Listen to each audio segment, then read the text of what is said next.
I wouldn't recommend listening to this alone. Many viewers miss the real horror by leaving early. Stay till the end, if you dare. Snow fell in slow, steady sheets as the train pushed through the mountains toward Frostpine Resort, a remote winter getaway famous for its frozen lake, wooden cabins, and absolute silence. For most people, the silence was peaceful. For Ethan, Mia, Lucas, and Sarah, it felt strange, too heavy, like the air was holding its breath. They had planned this vacation for months. A final break before the new year. A week of skiing, bonfires, and mountain views. No crowds, no noise, just the four of them. But they didn't know that Frostpine had been shut down for years.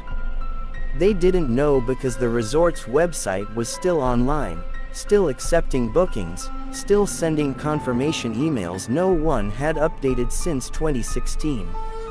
And they didn't know who, or what, had answered their booking request. Arrival at Frostpine. When the train dropped them at the tiny Frostpine station, the platform was empty except for a frozen bench and a metal lamppost buzzing weakly. The resort shuttle wasn't there. Maybe it's late, Mia said, hugging her coat tighter. No signal, Lucas muttered, staring at his dead phone screen. Great start to the vacation. After nearly an hour in the biting cold, a vehicle finally approached, a white, window-tinted van moving slowly through the snow. It stopped, doors sliding open on their own. No driver, just heated seats and a digital screen showing, "Welcome to Frostpine Resort. Please enter." The four exchanged nervous glances. "Probably self-drive," Ethan said, though he didn't sound confident. They got in. The doors shut immediately. The van started moving. Then the screen changed. Check-in time, 4:13 p.m. Check-out time, unknown. The silent resort. When they reached the resort, the main lodge looked beautiful. Wooden logs, warm lights glowing through frosted windows, thin smoke coming from chimneys. But something felt wrong. Too quiet, too still. No staff at reception, no skiers, no guests, no footprints in the snow except their own. "Where is everyone?" Sarah whispered. Behind the counter, they found envelopes with their names. Inside each was a metal key, a cabin number, and a card that read, "Rule number 1: do not leave your cabin after midnight. Rule number 2: do not approach the frozen lake. Rule number 3: if you hear knocking, do not answer." Ethan laughed nervously. Cute. Someone's idea of a spooky theme. But the handwriting was not decorative. It was hurried, scratched, trembling. The first night, the cabins were warm, cozy, and full of flickering fireplaces. Outside, icy winds howled like distant voices. By evening, the group gathered in Ethan and Mia's cabin to eat and talk. At 11:45 p.m., the lights flickered. At 11:50 p.m., there were footsteps outside in the snow. Slow, dragging, like someone pulling a heavy bag. Lucas walked to the window.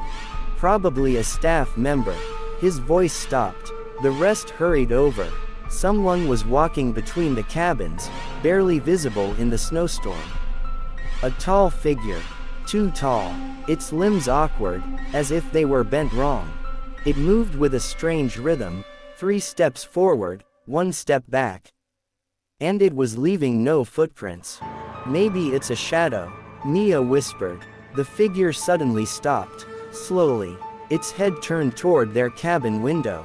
Ethan yanked the curtains shut. A cold wave of fear passed through the cabin.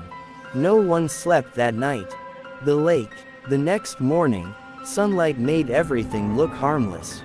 They convinced themselves the figure had been an illusion caused by snow, moonlight, or tired eyes. Ignoring the warning card, they set out to explore.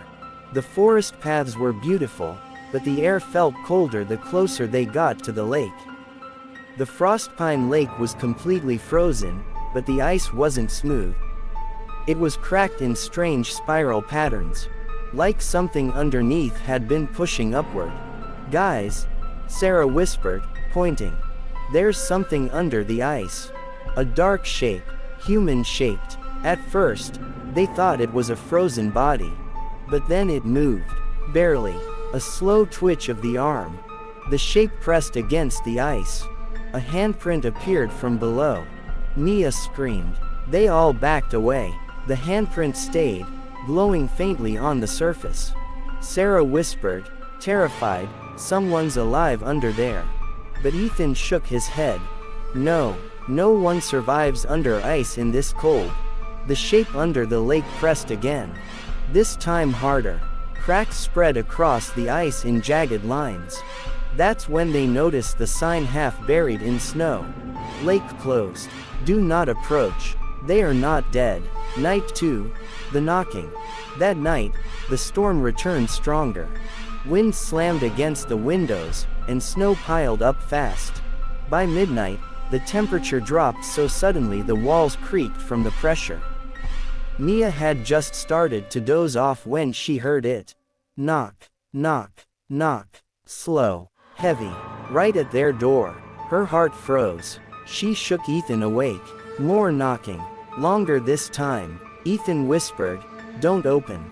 Remember the rules." The knocking turned into scratching. Long, sharp, metallic scratching along the wood. Something slid under the door. A strip of wet, icy skin. Mia covered her mouth to stop from screaming. They stayed silent until dawn. When sunlight finally came, the strip of skin had frozen into the floor. People in the snow. The group met at Sarah and Lucas's cabin in the morning. Sarah looked pale.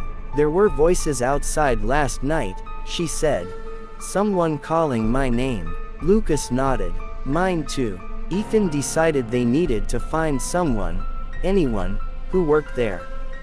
They headed to the main lodge. Inside, the place was filled with dust. Chairs overturned.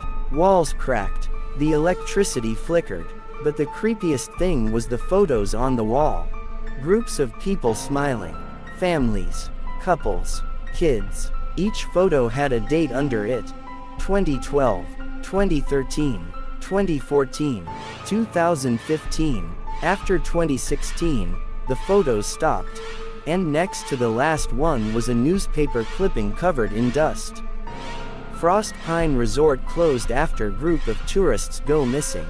Only footprints leading to the lake found. No bodies recovered. Sarah took a step back.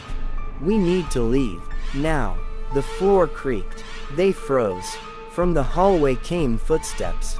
Slow, dragging footsteps. A tall shadow appeared at the corner. Same shape as last night. This time closer. This time solid. And this time, not alone.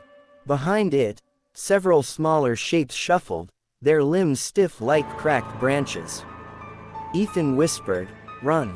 The escape attempt. Snow made running hard. The figures followed slowly, but they didn't seem to get tired. The group reached the van and threw open the doors. It was dead. No power. No lights. Lucas kicked the tire.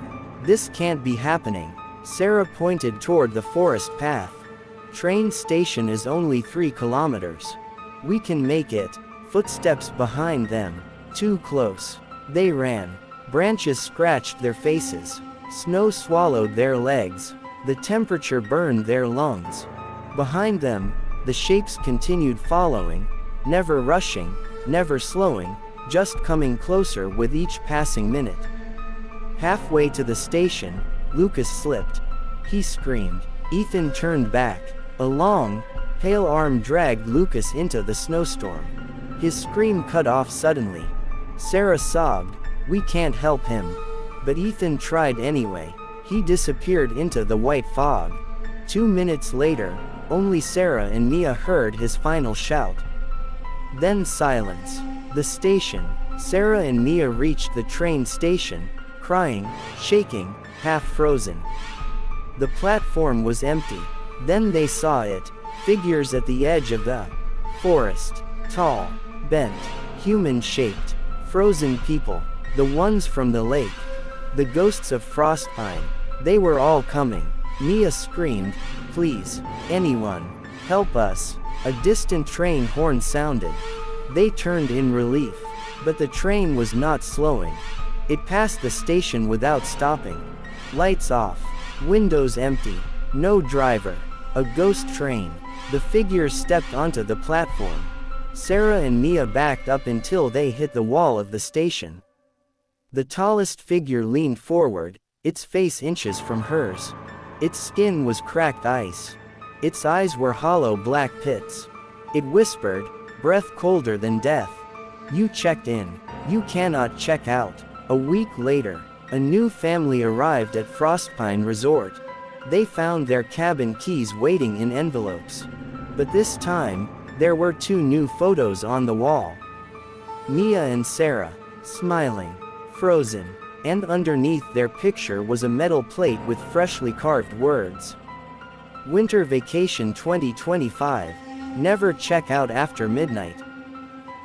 If this story stayed in your mind longer than it should, leave a like, subscribe to Grim Wave, and tell me in the comments what part disturbed you the most.